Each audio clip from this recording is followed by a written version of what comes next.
Technique number 18 for the Kenpo Karate for Christ Orange Belt curriculum is obstructing the storm. And again, storm is always kind of code for that club attack. We have seen with checking the storm and with evading the storm, that kind of overhead downward attack. And we're going to utilize that again in this one, in obstructing the storm.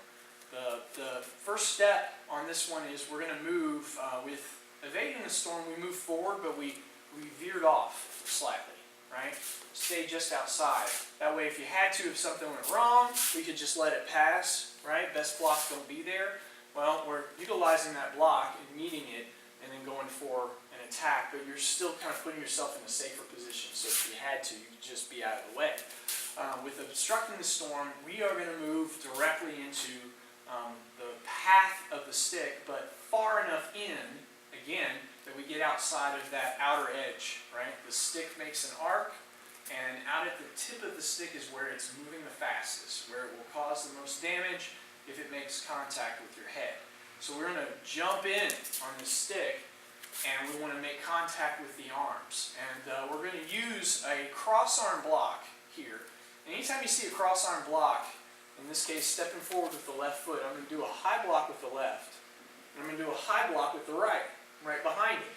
And I create this cross-arm position here, or X block, as people will call it. Well, a lot of the time, just about every time, when this shows up in the Kenpo system, it's not so much a block at all. It's usually a way to track someone's attack, someone's momentum, and then divert it in a different direction. So you're actually doing more of an interception than you are a block. A block would meet that, right? 90-degree force, and I would just simply stop all the motion right then and there as soon as it makes contact. Obstructing the storm isn't going to do that at all. We put this obstruction there. It's almost a play on words. We're obstructing the path, but then as soon as it meets that obstruction, the obstruction changes. It moves out of the way here. So rather than just boom and try and stop that, and of course I don't at all want my arms to be meeting the stick, I'm stepping in to catch their arm, right? Step in deep. I want to catch the arm behind the stick, not the stick itself. So as we move in, and I catch the arm here, I'm going to immediately turn. The motion's not even going to slow down. As soon as they make contact with my hand, I'm going to start to pass it rather than stop it. I don't want to meet that force and just freeze it in motion. I want to pass it, and I'm going to go grabbing with the right hand, catching their right wrist with your right hand. So the arm meets in the middle. I just slide this down, and I can catch at the right wrist. The left arm is going to slide up, and we're at the elbow. And I told you back with glancing salute, where we introduced that arm bar right away, that was just kind of a temporary position. We weren't really going to use it in its jiu-jitsu form of where we can affect their balance and posture. We were really just attacking the elbow in that case. Well, now we're really going to use this classic arm bar that you'll see show up in Kenpo a lot. This is the first official time it does, though. So I'm going to step forward and turn and catch that wrist, and I'm going to roll my left arm up behind their elbow, their right elbow here, creating a perpendicular. I'm going to be directly across their right elbow here as I'm pulled with the right hand and push forward with the left and bringing it down level.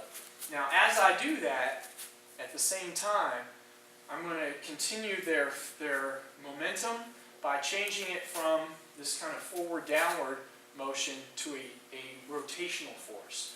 So the way that happens is as the armbar starts, I swing my right foot all the way around to 12. So they will be spun. They start at 12. They're going to end up at 6 o'clock, at your 6 o'clock. And you will be facing them at 6 o'clock. Again, because of the angles, I'll probably do it here more on the diagonal so you can see what's happening. But classically, you'll go straight to 12. You'll spin them in such a way that they'll be facing 6. And you'll have your right leg back, will be in the left neutral bow facing 6, and have them in an arm bar as this happens. So again, I'm going to go more towards the 45 so you can see what's happening here. I intercept, left hand's in front, right hand's right behind it, left foot's forward. And as I pass, I'm catching that arm, turning to set this arm bar, and the right foot swings around as you bring their arm down and level. And I'm bringing this tight to my hip, the other arm level here. You should bend them straight over. They're still holding that weapon, and that's important because I'm going to strip the weapon from them here in a minute. So again, obstructing the storm, forward, we intercept, catch the arm, turn around, catch the elbow, boom, with that arm bar.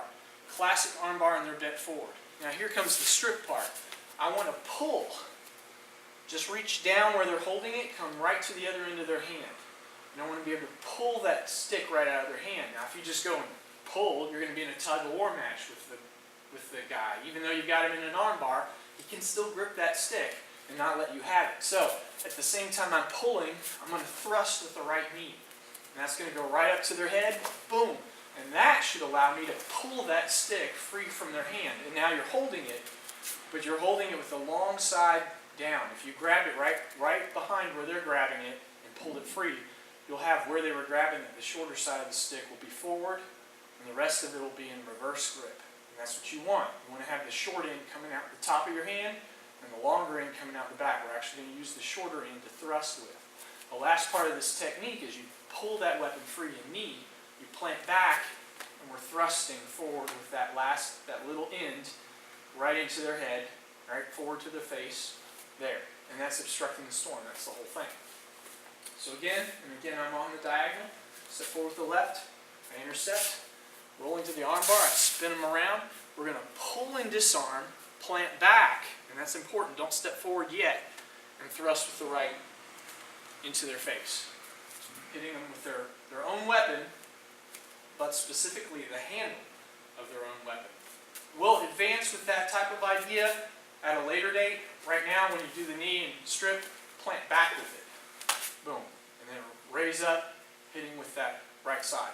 So practice that. That's obstructing the storm, and that's introducing that arm bar, as well as kind of a stripping disarm for the club.